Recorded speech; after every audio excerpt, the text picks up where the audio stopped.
you have to be open to saying yes about opportunities. You got to be open to saying yes and just trying new things and kind of getting the broader context.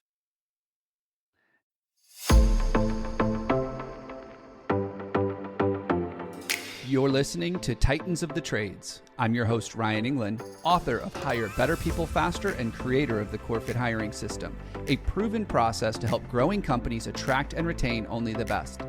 I'm on a mission to revolutionize the perception of the trades and elevate it to new heights. After growing up in a blue-collar family, my passion for making the trades cool again runs deep. If you're a titan in the industry and want to be on my show, stick around until the end and I'll reveal how you can be my next guest.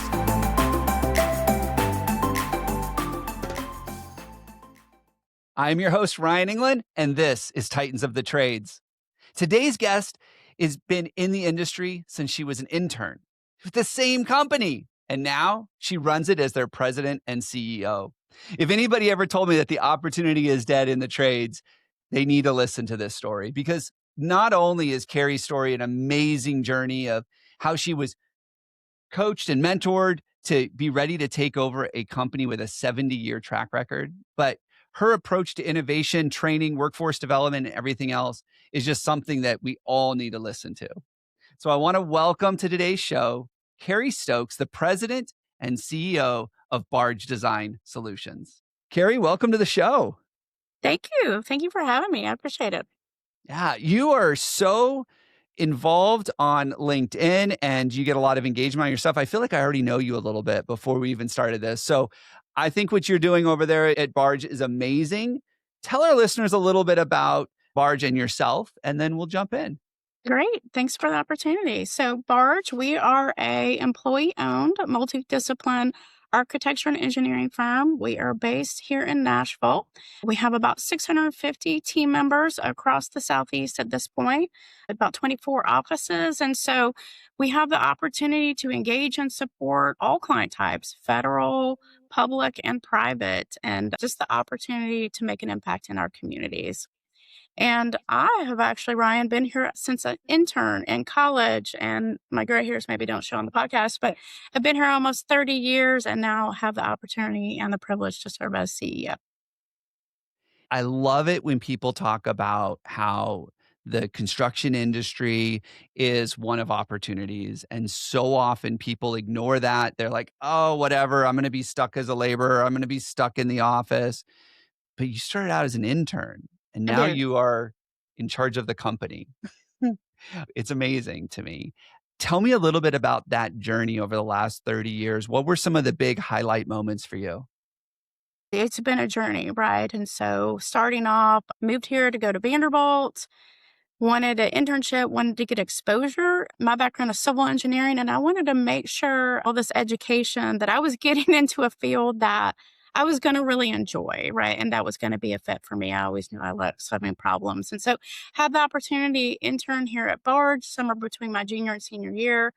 Had a great experience, learned a lot, got exposure, and then started out after I graduated. And I think that's one of the biggest reasons why I stayed at Barge is just that, the opportunity. So I had the opportunity to really kind of build that technical foundation, to get engaged with clients, to see how you build high functioning teams, and then kind of move through and take on different roles. I think that's the thing, though. You have to be open to saying yes about opportunities, right? Like they, they may not always present themselves exactly in the form that if you have this career path, I'm going to do this, and then I'm going to do this. You got to be open to saying yes and just trying new things and getting the broader context. No, that totally makes sense. And I see that a lot is that people aren't often open to the opportunities because they don't know what's on the other side. It's interesting the number of particularly younger teammates that we have here that I appreciated, but they've got their career path charted out for the next 15 years. And how am I going to get to this? And we like to have conversations because I share a lot of the roles that I've had that didn't exist on an org chart before I had it. So what you want to do, what I always share, what I think I benefit from was investing in yourself. I went back and got my master's. I like to read, participate in development programs, and they may be internal to your firm, but they may be outside. One of the kind of first true leadership opportunities I had was in the Junior League of Nashville. I served on the board. That was my first Mm. time serving on a board. And then just making your interests known. Don't be shy that you're open to learning, you're open to taking on new things. Oh, I love that. And it's being strategic and creative with your own career path. It's not just Right. saying, oh, this is the path they've laid out for me, but what are the opportunities? And I think a lot of leaders, we really value that. We really want people to step up, not always go do it without us, our Right. guidance, right? But to just come to us and present the opportunity for that and say, hey, here's something that I think could be great for the organization, could be great for the team, could be great for this project, even, Right. and present that.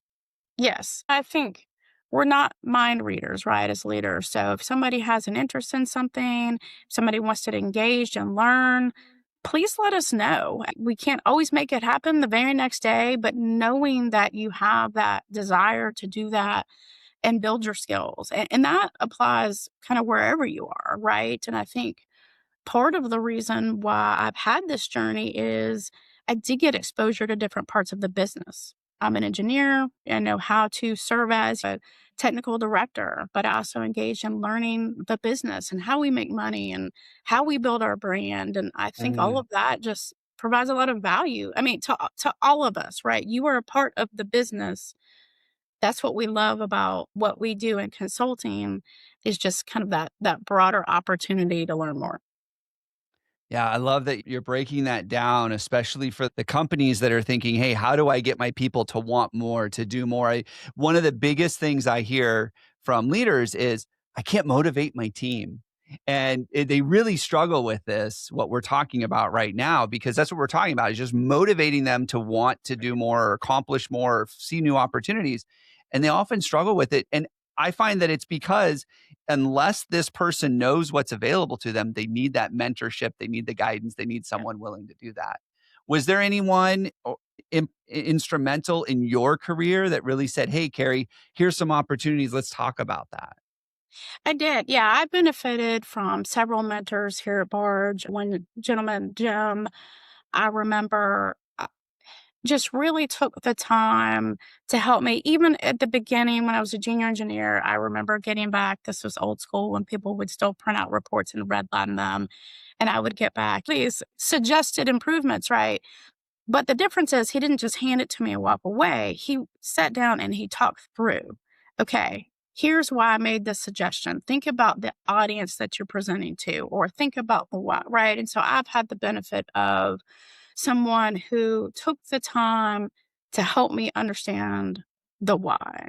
And I think that happens in your career, but in thinking about motivating teams, at project kickoffs, right? From a design team, or if you're standing at the job site with the contractor and all your subs, not just talking about the schedule, whether the permits are in hand, but what the ultimate project is going to deliver.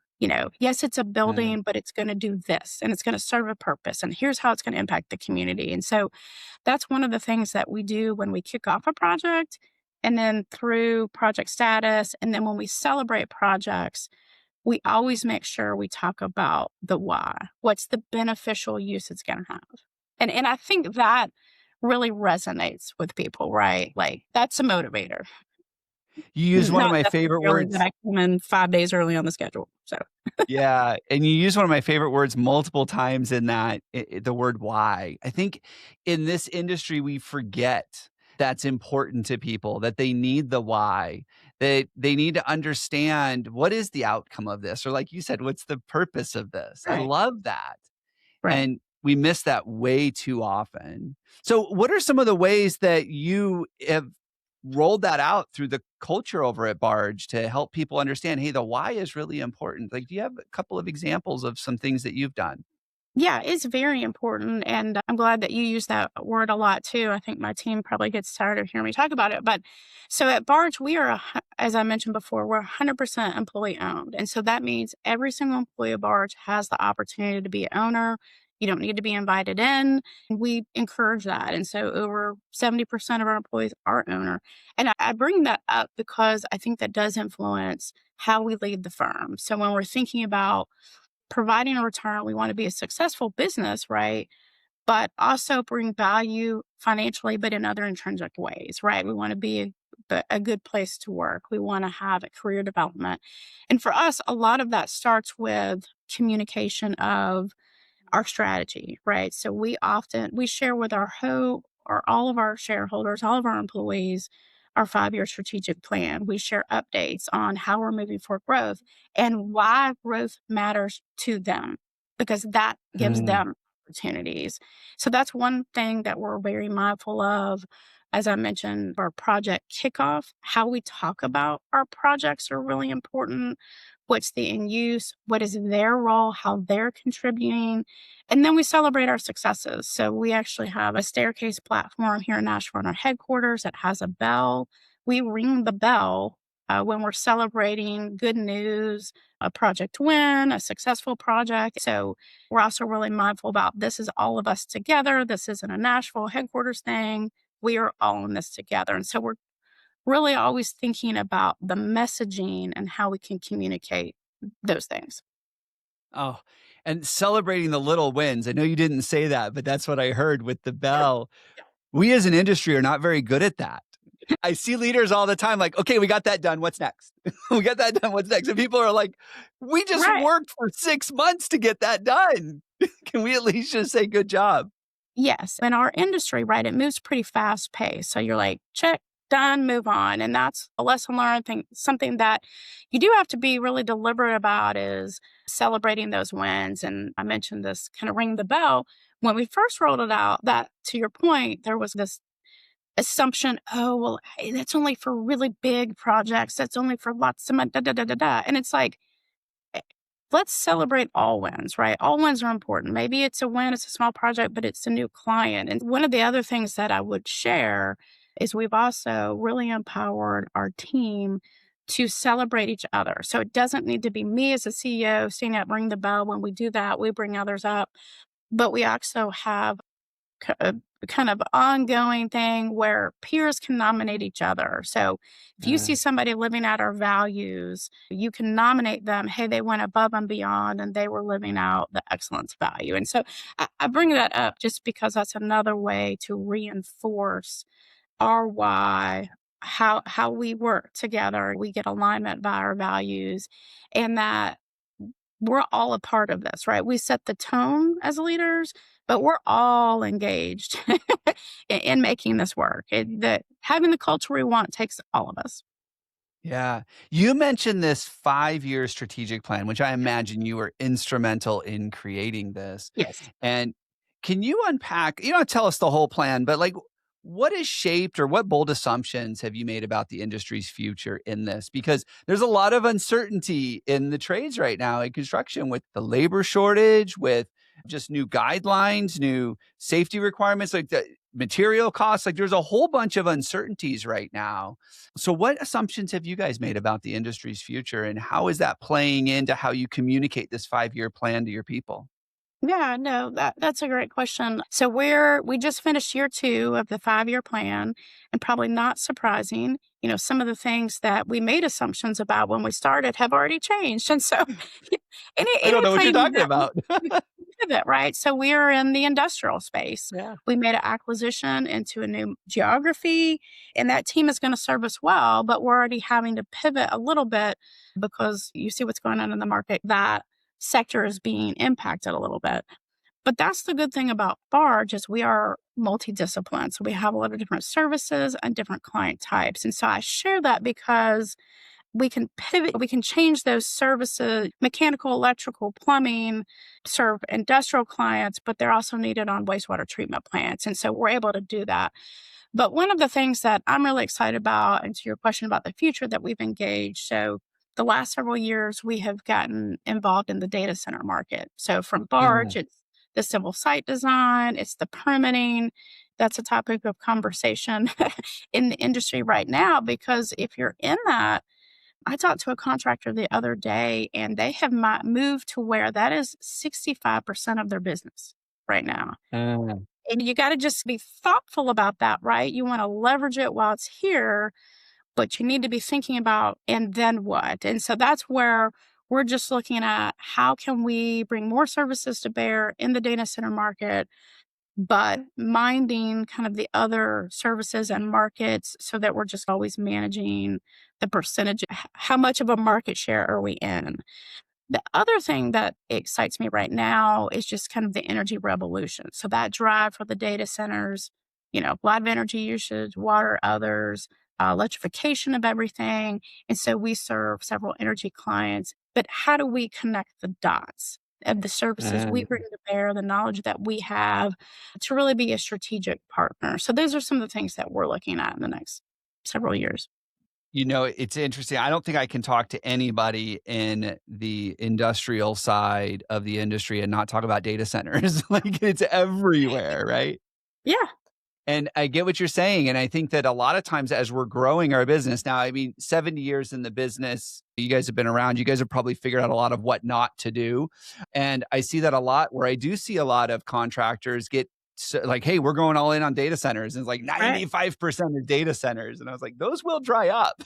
Like, They, eventually, uh, we'll have to look at other things. And you guys are very well diversified in the mhm. types of industries and the verticals that you have. Can you tell us a little bit more about that? What are some of the markets that Barge serves? And is there anything that you have thought about strategically when you're like, hey, this is our market mix because this makes sense for us, or this helps us achieve that goal? Or heck, even when you're an ESOP, you got 650 families that are now impacted by the decisions you make. I mean, it's so much that goes into that.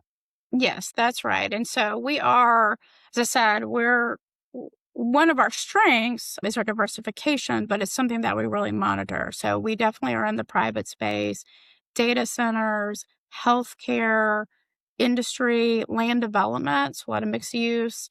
On the public side, we are really growing in our transportation market, our water, Mm. wastewater treatment. And then just from a client type, we do serve the federal client as well. And a lot of that is vertical construction work, hangars, office renovations, and so things like that. Okay, nice. So, as I have to ask this question because it's impacting everyone right now. What's your position, or what's Barge's position on the future of AI and how it's impacting our jobs? And you don't have to give me any trade secrets, it's just Yeah. more of a big picture conversation. Definitely a ongoing, almost daily conversation. We are embracing it. We don't wanna be left behind. Maybe we don't need to be on the bleeding edge, but we don't wanna be left behind, and so we've done a couple things actually in the last several months to help move us in that direction. We're an innovative team, and that is Mhm. using technology, but that also might just be doing something a different way, a new workflow. But so Yeah. we've established a director of innovation. And then also in a couple weeks, I have a new chief digital solutions officer that's going to be joining the team to really help us get we have a lot of interested stakeholders in Barge, but we got to get alignment and all of the good work that people are doing. You'll hear somebody go, "Oh, I came up with this really cool app, or I did this and I did that." Well, the people in this other office that we have don't even know that. Could we share? So we've got to get our arms around it and we need to share all the things we're doing. But so we're really making an investment to get enterprise wide data governance, system integration to help us be better, serve our clients better. But to your original question, really be in the best position to embrace AI because I think I that's lo the kind of thing that people maybe aren't quite realizing. If you're still talking about it, you can't just go off and launch it. You have to prepare your business for it. Yeah. So that I'm developing our position right now on AI and everything else, and I really look at it as a way to increase the speed of thought. That's really how we're using it. Yes, yeah, I kinda got into the logistics, but it is Yeah. a thought partner, and so what we have talked about, it is not replacing anyone's job, right? It's there to aid them. It's to help us do things faster. So, business services teams are using it to optimize job descriptions, to pull together marketing proposal. It's still the same group, but they're able to get through more. On our production Mm. side, it's less clicks in the CAD software, right? And they can get to it easier. So it's really to help everyone elevate their game, right? To kind of rise up a little bit, have that thought partner, get some of the kind of tasks that are a little bit just repetitive. Can I get that handled in Yeah. another way? Let's move on. So I know that Barge, you've used this word a couple of times, innovation. And I'm curious, how do you balance innovation with the day to day operational excellence that you guys are known for over at Barge? Because, too much change and your people revolt, right? Not change fast Yeah. enough. And your people go, hey, I want to go somewhere else. How do you balance that? It, change management is huge. And so, over 70 years, the firm has experienced a lot of change. But I feel like over the past couple of years, just the rate of change has increased. But that is the discussion that we're looking at in 2026. We're really going to focus on, we've got to set some priorities, right? So there's all these things we could do with AI, but what's going to provide the best return to our workforce and to our clients, and let's focus on Yeah. those because we have quality deliverables that we need to get out the door every day. And so we're trying to manage the minimizing disruption, but providing tools that people will embrace, right? Because we all know there's perfect improvement, but embrace and help them be better. And so that is one of the things about innovation and technologies is we're asking, it really starts with what's the problem you're trying to solve, right? We don't want to just Mm. take this tool, it's cool, figure out how to go use it. What's the problem you're trying to solve? And so we will always have that kind of champion involved with any AI, agent or anything that we developed. It's not going to be done in a vacuum, right? It's going to be done jointly. So we have had lots of discussions about that. We're not going to throw it over the fence to the innovation group and let them come up with something and then deploy it. That's not going to work out so well. Yeah. I haven't spent any time at any of your offices, not yet, at least. Yeah. And it's very clear to me just from the little bit that I know that over at Barge, your people are really important to you and they matter a lot. And I know that you had shared some of the mentors that were just instrumental in your career succession. So I want to go back to the people side of the business a little bit because Great. that's my passion. I love the people side. So when we think of talent development, which is something that a lot of people struggle with right now, we all want someone else to train the new person before they come work for us. But you Yeah. don't get to be as large as Barge is and have the track record that Barge has without doing talent development. And you are a shining example of what that looks like. What's something that you see most industry leaders overlook when it comes to nurturing young engineers, designers, the next generation? Yeah, I think there's a couple things there. It is doing that, spending time. And so that really starts with onboarding. So we have an onboarding with new team members, regardless of their tenure, about what it means to be at Barge, how we work, and stepping back now to say, what does that mean? And how long does onboarding last? But it really is that investment of time. And so we Yeah. had several leadership development programs here at Bards that were focused on more senior and mid level staff, and we still have those. We're going to move them forward.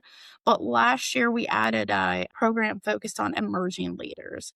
And so that was really, I think, a gap for us in that talent development pipeline because as engineers or architects, your first several years of your career, you're focused on getting your registration, and that becomes consuming. And then you get it, and you're like, well, now what? Maybe I'm not ready to be a project manager. I'm not ready to do this. And so we had this gap, and we spent a lot of time and invested in this merging leader program to really present how we run the business, some soft skills. And so I'm excited about that. And then we do have a formal mentoring program at Bard. So it's Yeah. open to anyone. If you would like to have a formal mentor, what are the things you're looking for? And then we pair people up. And so we certainly hope, and we know it does happen organically, but for those individuals who maybe need a little help connecting sometimes, we have this formal mentoring program. And so we really think about ways that we can invest and support that, right? Because earlier in the conversation, it is really easy to come in and the pace at which our industry moves just get lost in the day to day. So we really want to make sure Yeah. that we're providing opportunities where we say, no, we really encourage you to stop and take the time and have a conversation with, someone who could benefit from your experience or hearing about your journey. But you have to make time for that. Well, it's music to my ears that you have this formalized mentoring program that anybody can be a part of. I have a question for you Okay. because I see a lot of organizations struggle with mentoring programs, not because there aren't people that raise their hand and say, I want it, but Yeah. they struggle with equipping the mentors to be really solid mentors. What do you do over at Barge to support the mentoring program for them? We start out with an information session, one kind of just about the program, but we actually have one for the mentors to Mm, say, here's what it means to be a mentor. And we have a wholly owned subsidiary called Thrivance. They're a management consulting firm. And they actually built an app for us for to help with the mentoring program. You can schedule meetings, but more than that, it has access to a lot of resources. So it has articles and it has some suggested things because sometimes mentors might need a little bit of help of, hey, my mentee wanted to talk about this. I can tell them about my experience, but that's a 15-minute conversation. How do I bring more to the table? Right. And so mhm, we've really, I think, done a good job at Barge and then with Thrivets as our partner of saying, there is a defined role to be a mentor. And here is what it is. Here's what we're asking. And here's the resources to help you be the best mentor you can be. mm. I love that. Well, hey, as we wrap this up, bring this to a close, we've talked about so many different things, the way Barge is innovating. We've talked about your personal journey and the mentors that you have. We just rounded out with the mentorship program that Barge has. If you're thinking about the next generation of engineering leaders, what three traits must they absolutely have to be successful? First and foremost, they need to have a curiosity, right? Like, Mm, be curious, ask questions, seek to understand. Don't just be okay with the status quo. Have a passion for being a continuous learner. And I do think that is a little bit different because curious, you're going to ask questions. If you're going to be a learner, you're going to need to take the time to whether read a book, listen to a podcast, right? To invest in yourself. And then I would say the other thing is technical skills are important, but think about how you develop and maintain relationships. Right? mm, That's really important to to our business. Everything we do in this as a contractor, you're working on teams of people as a design team, and just think about how you develop relationships and show up as a good team member. mm. You know, some of the things that you just said, I love hearing that from other people in the industry because I think it's so true. We need to create a curious generation. We need to get them excited about learning and taking on new things in their relationships. And what I love about what you said is none of what you said was go get an engineering degree from this school or go learn Yeah, this yeah, skill. This is all people stuff. This is yes. all that internal drive and everything else that we need to see a very successful next generation as we think about how do we support this industry long term. Carrie, this was amazing. Now, we've talked a lot about Barge, we talked a lot about you. How do people connect with you? How do they learn more about Barge? Share with our listeners how they can get in touch and learn more. Yeah, I would love it. I think LinkedIn is probably the best way. Barge has a website. Please check that out. With these conversations, I always love sharing some of the things we've done. Please reach out, connect with me on LinkedIn. If you have a question about something I said, I'd love to engage and follow up. If you have something that you've tried that's been really successful, hey, I'd love to hear that too. We are always open to new ideas. And that's the thing in this industry. There's not a lot of unique challenges, right? We're all facing some of the same challenges with workforce development and the talent pipeline. And so let's help each other out. I love it. Carrie, thank you so much for being on the show today. Such a wealth of knowledge, so much information. Thank you for your passion and your dedication to this industry. This has been amazing. Well, thank you. Thank you for what you do. And I enjoyed this. Thank you for having me.